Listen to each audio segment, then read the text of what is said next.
अस्सलामुअलैकुम जी। Concept of modern physics six edition है, आर्थर बाइजर का चैप्टर 3 चल रहा है, wave properties of the particle.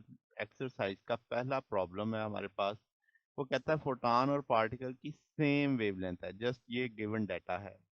कहता है can you anything said about the linear momenta comparison, यानी फोटॉन और पार्टिकल के मोमेंटम को कंपैरिजन करो, फिर फोटॉन की एनर्जी का कंपैरिजन करो पार्टिकल की टोटल एनर्जी के साथ, फिर फोटॉन की एनर्जी का कंपैरिजन करो पार्टिकल की काइनेटिक एनर्जी के साथ। तो शुरू करते हैं। गिवन डाटा में सिर्फ यही है कि फोटॉन और पार्टिकल की वेवलेंथ क्या है, सेम है।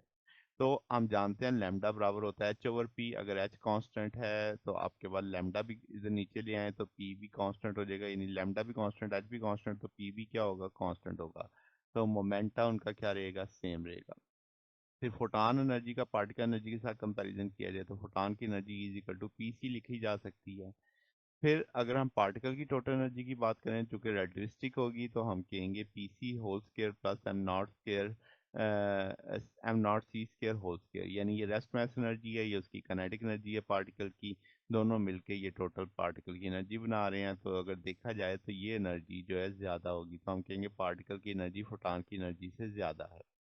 फिर फोटॉन की एनर्जी पार्टिकल की काइनेटिक एनर्जी से कंपेयर की जाए तो हम कहेंगे फोटॉन की एनर्जी तो इज इक्वल टू पीसी से ही निकाली जा सकती है। पार्टिकल की काइनेटिक एनर्जी, जैसे मैंने कहा था, पीसी काइनेटिक एनर्जी को रिप्रेजेंट करेगा। तो दोनों साइडों का स्क्वायर ले लेंगे, के इधर रखेंगे, particle minus M naught C square. तो एम नॉट सी स्क्वायर अब इसमें से माइनस हो रहा है, तो इसका मतलब ओवरऑल ये वैल्यू छोटी हो जाएगी इसमें से। तो आप कहेंगे कि फोटॉन की एनर्जी पार्टिकल की काइनेटिक एनर्जी से क्या होगी, ज़्यादा होगी। तो ये चीज़ हमारे पास इसका सोल्यूशन है। अगर आपको इसमें कोई बात पूछनी हो, डाउट हो, नीचे कमेंट्स में पूछ सकते हैं। वीडियो अच्छी लगी हो तो वीडियो को लाइक कीजिएगा, दोस्तों के साथ शेयर कीजिएगा, चैनल को सब्सक्राइब कर दीजिएगा। अब तक के लिए इतना ही, बाकी इंशाल्लाह नेक्स्ट देखेंगे। ओके, अल्लाह हाफिज़।